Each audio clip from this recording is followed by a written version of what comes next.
being happy in extremely hard and miserable condition may be one of the real messages in this short life. Today's metal release is called Genune, with their release from 2021 called Inert Unerring, which was a material released by Loud Rage Music in 2021, and this is something that is as Eastern European as it gets, starting from the cover and continuing with the booklet.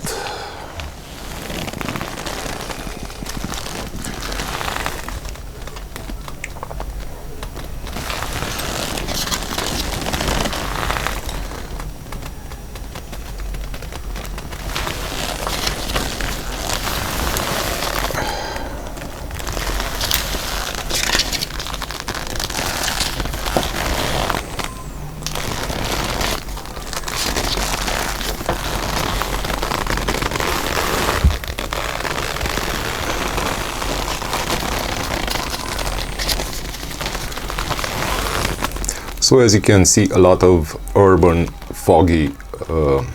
landscapes, and basically this is the CD in question, and of course the back side of the CD in question. This is a picture taken in a November foggy day by a photographer who most probably loves November and most probably the zodiac sign of the Scorpio or something like that. And if you look at the whole material as I've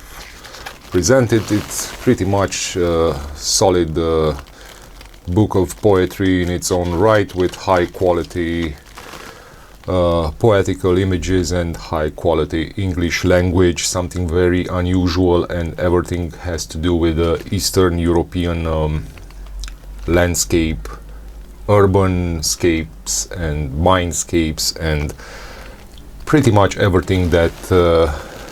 Eastern Europe has to offer in matters of mystery and some sort of an uplifting gloominess. And the interesting thing in here, what can be seen, is a picture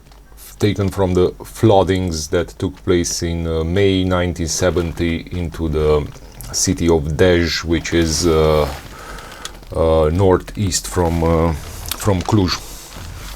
And what basically shocked me about all the pictures that I have seen with the floodings in Dej is the fact that all those pictures presented some very happy people. So all the pictures that were taken from the floodings in Dej represented some very, very happy people, and people looking towards the future with optimism, pretty much like it is the case in this picture as well. So if you look at the front, at the cover of the release, and if you look at the picture from Dej, what you can see into these two pictures is hope, and also hope projected into the future. Very kind of optimistic faces and portraits for everybody, somehow making a perfect introduction into the atmosphere of the music that we are going to analyze. And as far as the floodings in Dej are concerned, this is not at all a coincidence that we see this one on the cover. Those were some of the most brutal floodings in the history of Romania. In general, the 70s were years that had to do with natural disasters and calamities here in Romania. In 1977 we had that terrible earthquake in Bucharest, but 7 years before, in May 1970, we had these floodings in Dej. Many specialists still cannot agree as to the real cause of those floodings, because everything started with a spring rain, and it looked like a normal rainy day at first, but it turned out into 100 liters per square meter, and the winter before was very abundant in snowfall, and the quantity of snow in the mountains was very high, and basically when all that rain came, it brought the snow from the mountains, and it pretty much brought everything down into that swampy city, which is Dej, a city built, let's say, in the proximity of two major rivers, with the purpose of transporting through the water the mine from the salt mine in Dej. And more specialists still could not really agree as to the cause of those floodings. Some say that actually what contributed to that tragedy was the fact that a couple of dozens of wagons of wool, of sheep wool, were put into the Somes River in Beclan, which is a city in the north of Dej, and basically when all that wool reached the bridges in Dej, that wool created some sort of a natural dam and changed the course of the river and ended up flooding the city, and the floods were about 5 meters tall water, and local ladies in Dej, at a certain point, they got tired and exhausted of swimming, and they couldn't swim anymore, and they used to take their long hair and tie it to tree branches while waiting for their saviors. So really disturbing episode you can see reproduced in here again, but as I said, even those old ladies with long hair who were so exhausted and couldn't swim anymore, and they tied their long hair to tree branches in order to be able to survive until the rescuers arrived. And one of the rescuers was actually Nicolae Ceaușescu, who took a helicopter to see the real proportions of the damage in there. But even those ladies and all the pictures from that turbulent 70s in Romania, in all those pictures people are smiling, and they are for some reason very happy, very optimistic, and very full of hope,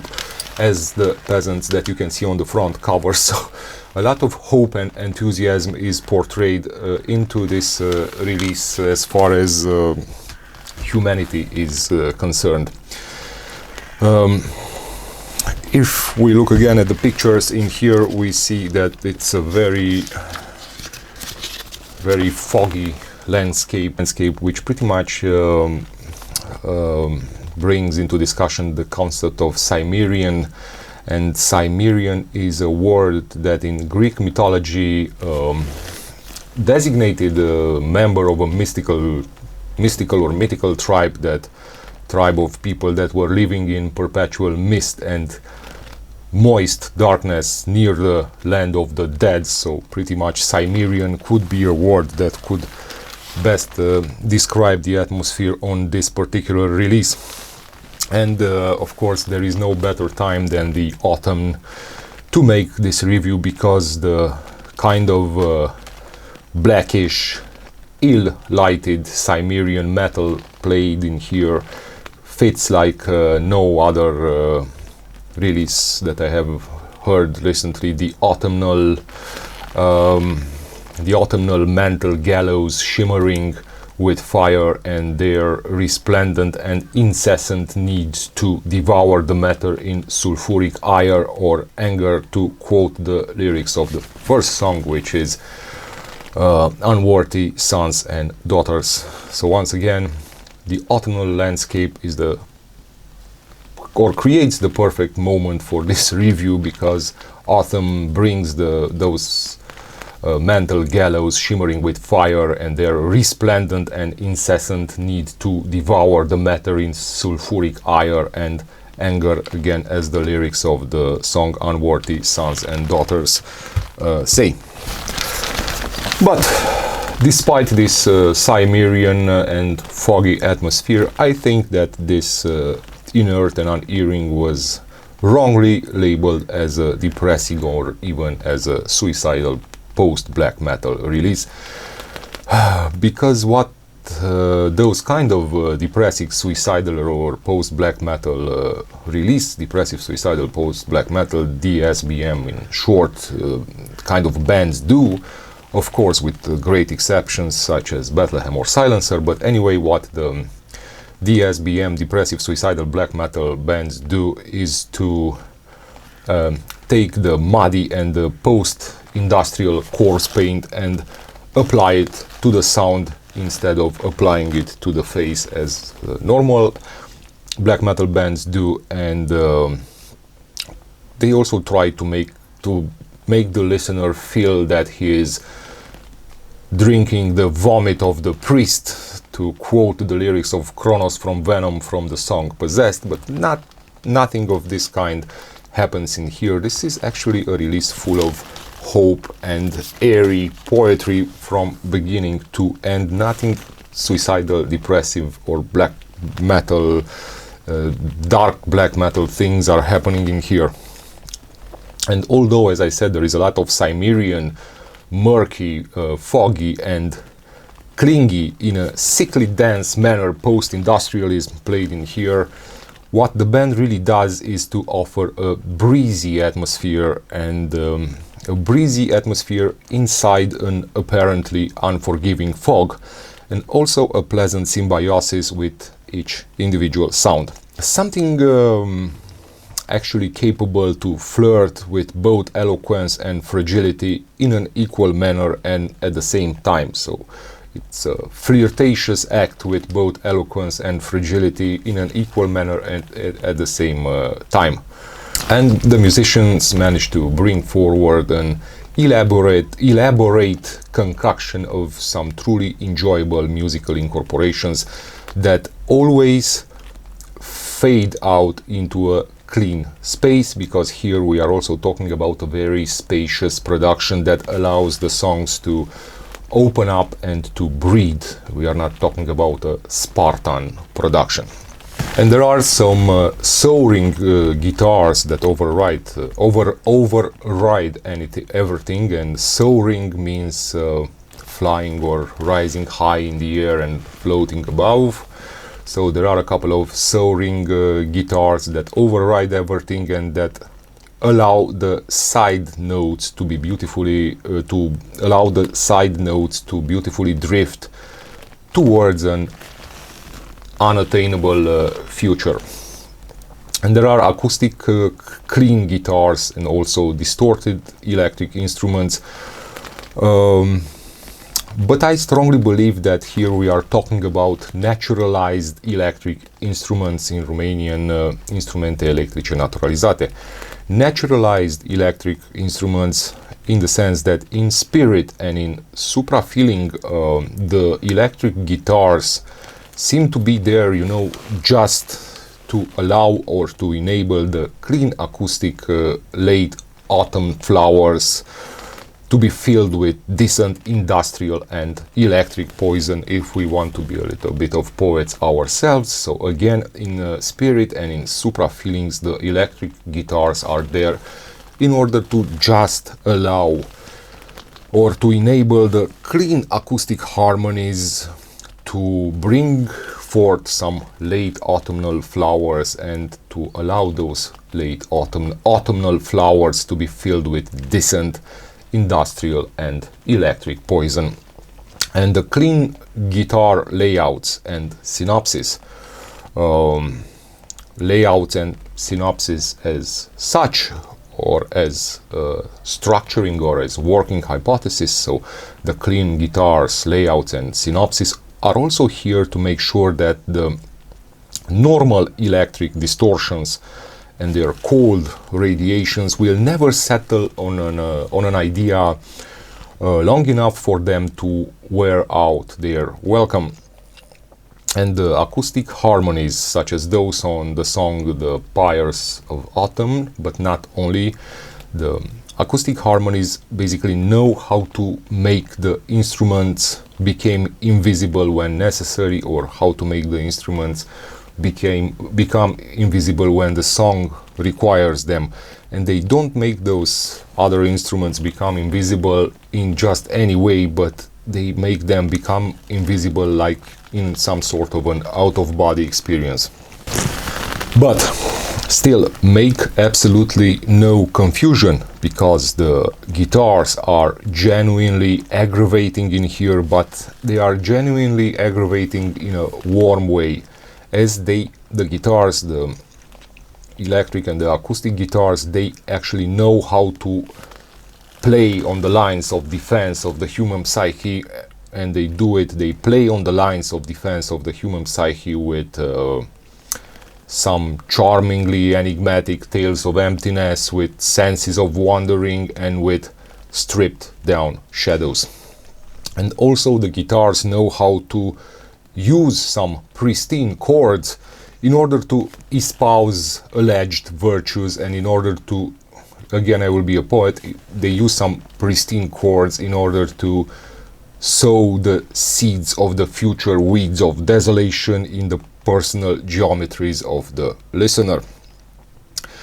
So in the mix, or in the frequency calculation method, the guitars, distorted or classic acoustic guitars, they dominate the foreground, but in an elegantly striking way, and the voice or the drums, they never want to assume full responsibility or to reign over this dynamic guitar juxtaposition, and dynamic guitar's juxtaposition is mirrored in a true metal gaze. And when I say that it is mirrored in a true metal gaze, I'm not talking here about the possible musical genre called metal gaze, but I'm talking about a metallic gaze as such, that a metallic gaze that uses the fragility that most of the time, or that uses that kind of fragility that most of the time goes unnoticed, and it uses that unnoticeable fragility until something breaks, and when that something breaks, it elegantly also opens up a new sense of permanence and a new promise of safe passage. The voice basically never comes in front of the guitars and the drums, all the less, probably in order not to ruin in any way this futuristic and post-industrial metal gaze that the band works with in here. And the whole album might actually really be about, or really be best described as, a pleasantly addictive and exquisitely intimate post-industrial metal gaze, a metal gaze into an emotionally constructive marginality, or even into a visionary marginality. In any case, the voices here are vastly descriptive, and they know how to use beauty even in its more conventional sense, adding the necessary forward-thinking element to the euphonic wedding of sounds and wounds, and turning the whole music into an unique, and the voices are turning the whole music, I would say, into an unique or distinctive subtext of black metal, because we are talking about some epic enough and deviant enough voices that know how to surge into black metal territory, and how to keep the sound watershed with sufficient sustenance, and how to keep the riffs mildly catchier. And the voices convey, I would say, an approachable and easy to tolerate sinister force of annoyance, helping the melodies shine through much more wavelength, and giving the melodies that special or exquisite unsteady feeling that you have when you sit at the edge of blackness, and when you sit at the edge of blackness, and when you manage to remain afloat at the edge of blackness. But as it is always the case with this kind of, let's say, post-black metal production, the real introspective element comes in a surprising manner from bass and from the drums, of course on the condition that the bass and the drums know how to keep and how to add to the light and airy expressions of the guitars. They know how to keep those expressions of the guitars, and they know how to add depth and feeling to the airy expressions, to the airy anticipations, to the airy radiations and twists played on the guitars. And here the drums and the bass do just that, do exactly that kind of thing, taking good care and making even more clear and transparent all the carefully curated interludes and those cascades of distorted lenses through which man looks at himself. So again, here the drums and the bass take very good care and even make more clear and more transparent all the carefully curated interludes, and they make even more transparent and clear all those cascades of distorted lenses through which man looks at himself. And the bass and the drums know when and why and exactly how to make themselves invisible in the sound when the momentum of the music and of the feeling requires it. As I said in the beginning, they make themselves invisible like in some sort of an out-of-body experience. And also the bass and the drums, they never have any kind of synthetic quality to their sound. So even when invisible, the bass and the drums remain ever present and tactfully and subtly open up corridors for additional glimmers of personality and for additional layers of pretension, while keeping intact the thematic congruency. So glimmers of personality refers, of course, to those treasured expectations that shine faintly with a wavering light. And some words need to be said in here about the production as well, because this material doesn't sound at all like studio reliant stuff. It is not a producer written material, you know, shrouded in studio effects, echoes and fatalistic or dramatic distortions. None of that is happening in here. And the production here is coupled with a very deep usage of the instruments, and it knows how to clean the remains of a sound stream before embracing another sound line. So the musical elements can coexist peacefully and in a non-corrosive way.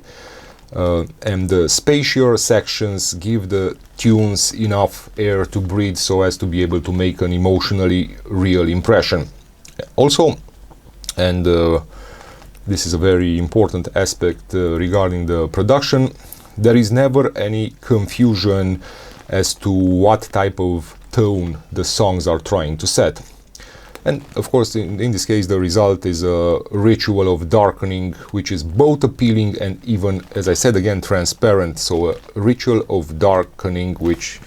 is highly appealing, but is also highly transparent. And this is a huge quality, in my humble opinion. And another important aspect regarding the production is that the production somehow uses diffracted geometries, but it doesn't use diffracted geometries in order to suggest the alienation, as it is always the case with depressive black metal, because diffracted sounds and geometries are used in depressive black metal to suggest alienation. No, here diffracted geometries are used in order to make room for non-musical elements and sections, such as strange sounds, strange nature sounds, strange urban sounds, for some non-musical elements which add their own unexpected and their own unique flavor to the sound. And despite some warm dissonances, there is no disconnection between the instruments and the vocals and the lyrical content, which once again is a high quality lyrical content. And also, as another big plus of the production, the sound manages, again, unlike in depressive black metal, the sound manages to avoid self-absorption and nonsensical elements sprinkled throughout the album, or the preference to rest comfortably in a meandering daze, like an Opeth hangover,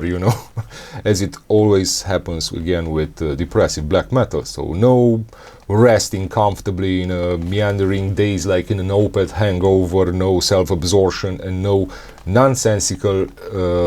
elements sprinkled in here. And also, as a general trait of the music, or as a result of the way in which the production is enacted, this is not a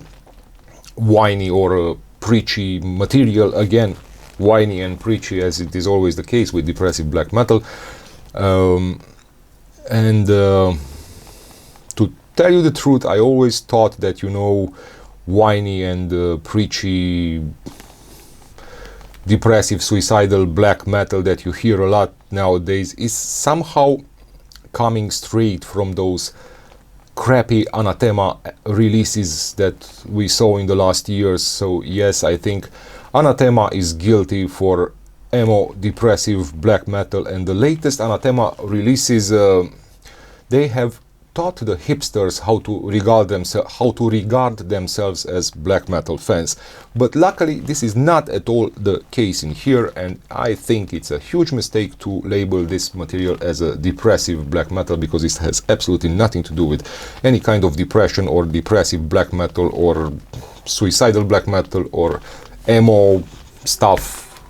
tributary to Anathema's Distant Satellites or whatever those albums were about. So in order to draw some conclusions in here,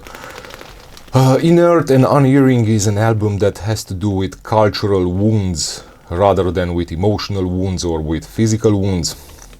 And it's not soothing, but actually it's an album full of hope, that the kind of hope that can only come from a mature self-acceptance. And all this happen because it is a post-caustic album, in the sense that the musicians know how to express this post-caustic element of a fresh flesh growing on an old scar. So growing on an old scar in a manner full of reintroduced perspective. Perspective is being reintroduced into the very afterglow of fleeing particles from a lonesome present, to quote the lyrics of Eastern European discontent. Again, there is an extremely high quality lyrical content that can be read as independent solid poetries, an analysis of which could and should be done in a written study, but for the purpose of this video material I will only try to emphasize the idea, an idea that is not exactly easy to see, but an idea that understretches the entire poetic construction of the lyrics, and that idea is what Inert and Unerring does at the level of the lyrics, is to propose a discourse on humanity but not on humans. And what is the difference between humans and humanity? What humans did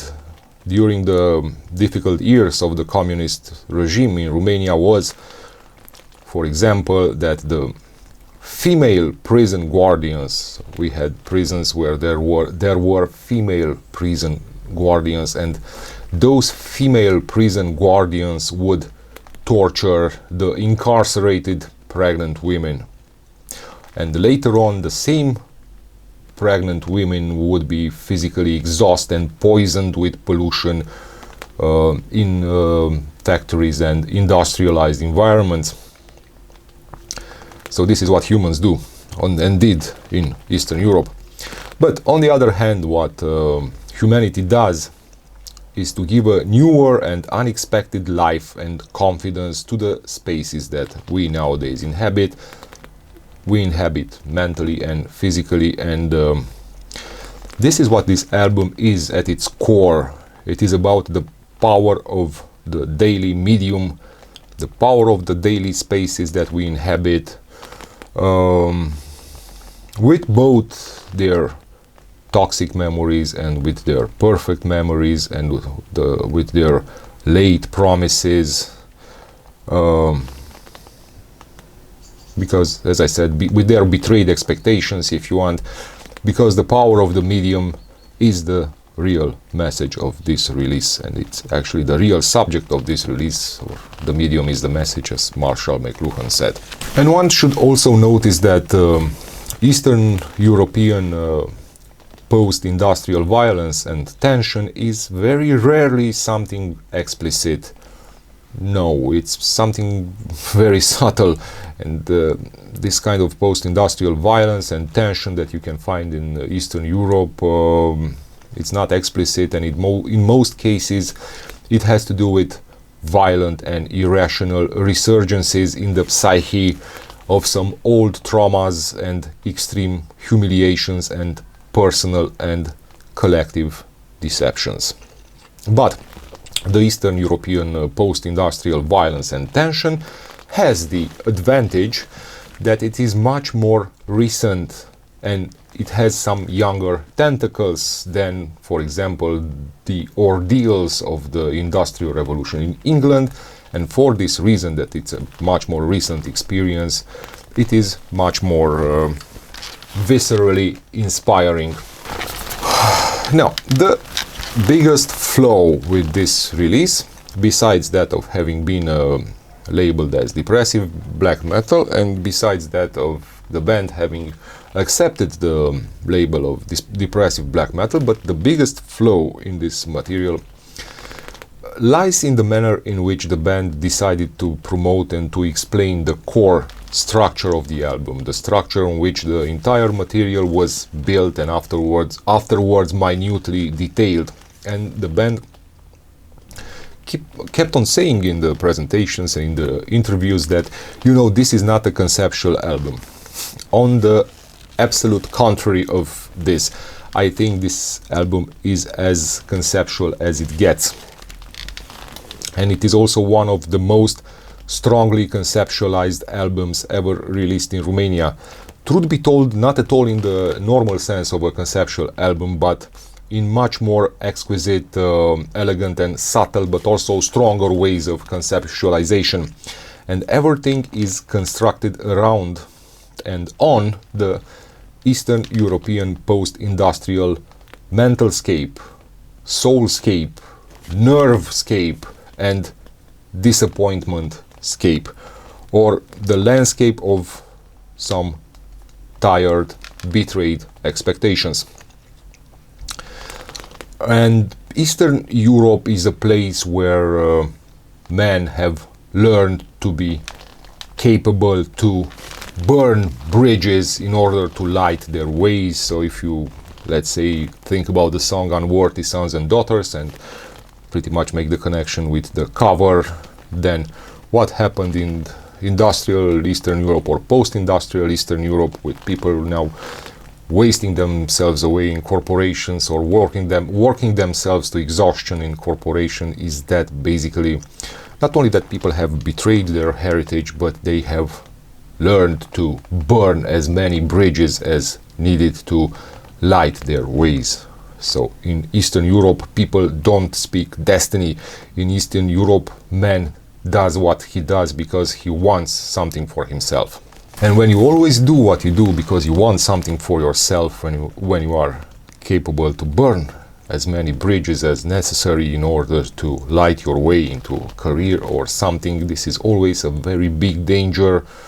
because the final result of this will be the distortion of the human character and the sliding back into some totalitarian